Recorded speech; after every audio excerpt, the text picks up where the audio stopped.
ke Kawali ini.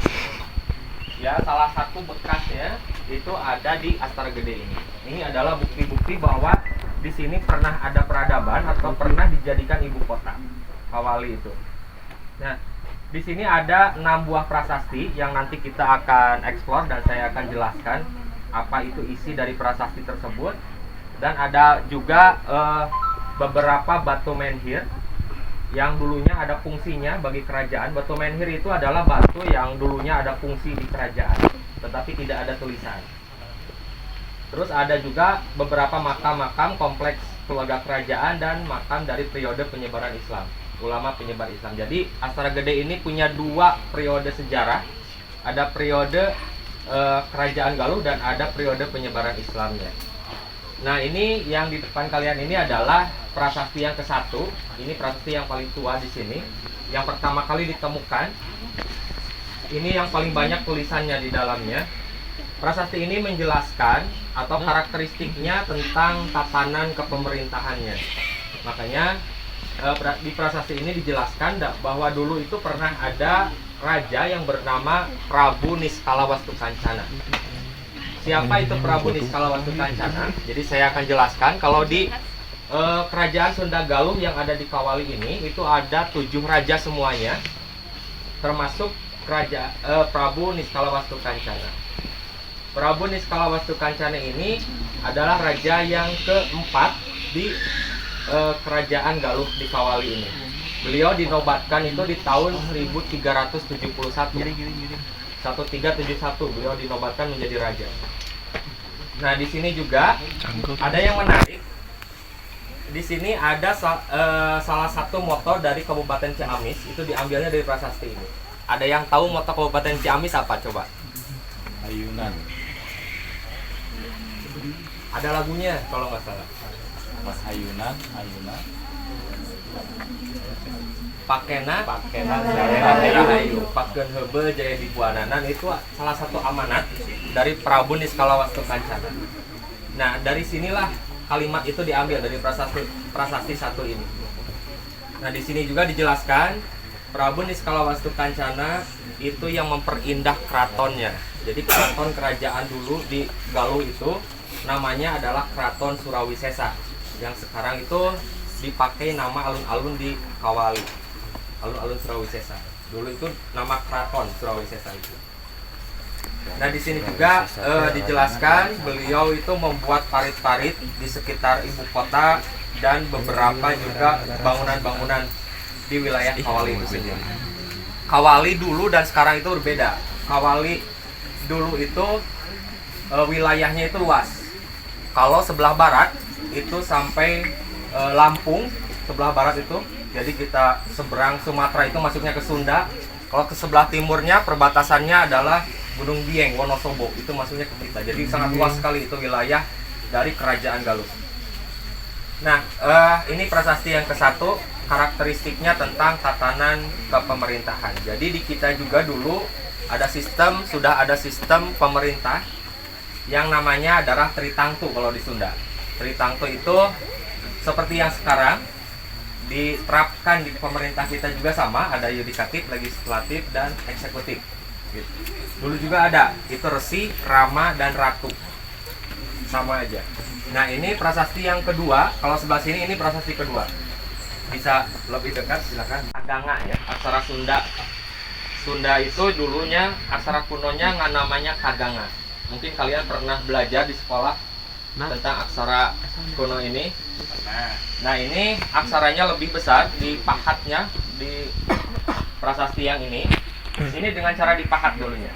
Cuman pahatannya yang berbeda saja dengan zaman sekarang. Kalau dulu itu sekarang. Jadi hasilnya bisa lebih rapi seperti ini. Nah, kalau yang ini prasasti ini menjelaskan tentang karakteristik orang Sunda. Jadi ada kalimat kalau dilihat di papan informasi di sini, kalimat intinya adalah pakena kerta bener, pake nanjer najuritan. Artinya, biasakan kita berbuat kebaikan atau kebenaran supaya unggul dalam perang. Cuma karena karakteristik orang Sunda itu perang di sana bukan perang mengangkat senjata, tapi lebih ke memerangi hawa nafsunya. Dibuktikan dengan kerajaan Sunda dulu dengan cara memperluas wilayahnya, bukan dengan cara perang kalau orang Sunda zaman dulu itu, tapi dengan cara pernikahan biasanya. Jadi misalkan kerajaan sini dipisahkan dengan kerajaan mana, otomatis wilayahnya itu lebih luas. Dengan cara seperti itu kalau di Sunda. Dan dibuktikan juga waktu ada kejadian perang bubat. Jadi pernah mendengar tentang perang bubat tidak? Ya, kesalahpahaman antara kerajaan Galuh dan kerajaan Majapahit. Nanti kita akan lihat itu ada kompleks pemakamannya. Salah satu yang gugur di perang bubat. Di sana ada makam dari Prabu Linggabuana, Dyah Pitaloka dan istrinya yaitu Prameswari Dewi Laralingsing, istri dari Prabu Linggabuana. Nah, itu adalah salah satu buktinya adalah pakai Nanjir-Najuritan. Jadi orang Sunda itu tidak pernah melakukan balas dendam ke sana. Tapi adalah justru orang Sunda menantang kerajaan. Jadi posisi prasasti di Aksara Gede ini tidak ada yang digeser satupun posisinya.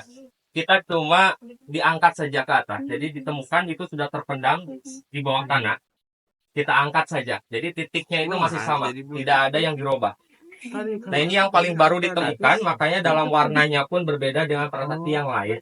Yang ini masih cerah warnanya karena belum terkontaminasi dengan udara atau iklim di sekitarnya. Nah, di prasasti ini sama memakai aksara kuno Sunda atau Kaganga. Ya ulah botoh bisi kokoro, artinya ulah botoh bisi kokoro itu adalah jangan berjudi bisa sengsara.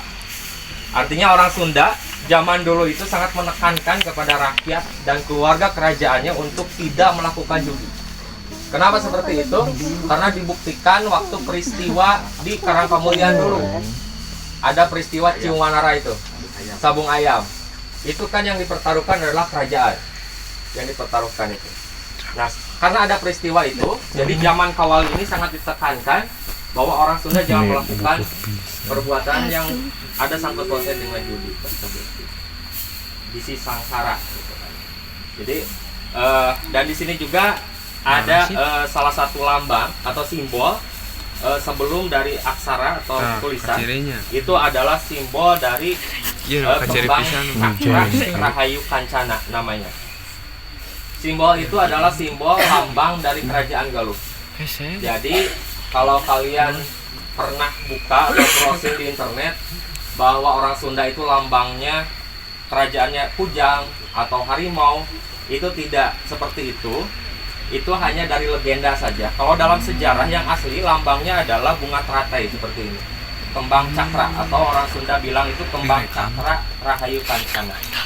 Yang sekarang sudah keluar perbuknya dan dijadikan ikon jadi Kabupaten Ciamis. Jadi Ciamis sekarang lagi banyak berpromosi tentang mengeluarkan ikon yang barunya gitu. Yang mudah-mudahan itu bisa mengganti Kabupaten Ciamis dengan ikon Rafflesianya. Jadi diganti dengan ikon yang benar-benar murni dari Kerajaan Ciamis ya, dari Galuhnya gitu. Nah, ini lambangnya diambil dari sini di prasasti yang ke-6. Yang ini kan ini ya, yang lambangnya ini. Yang ya. lingkaran. Ini ada kelopaknya ya. Kelopak. Sebelum tulisan. Itu cakra. Kembang cakra Rahayu Kancana namanya. Kembang cakra Rahayu Kancana. Iya, kalau dalam naskah kuno itu Pak, tulisannya itu disebut Padma. Padma itu jadi teratai, bunga teratai, simbol dari kemakmuran. Di Sunda itu kan ada satu metodologi kearifan lokal yang disebut dengan panca curiga, Pak. Jadi panca itu 5, curiga itu bukan curiga ya, modal seperti bukan. Itu bahasa Sunda. Artinya itu adalah metode artinya atau pengetahuan. 5 pengetahuan. Nah, cara membedah seperti legenda atau cerita zaman dulu itu harus memakai 5 ilmu tersebut.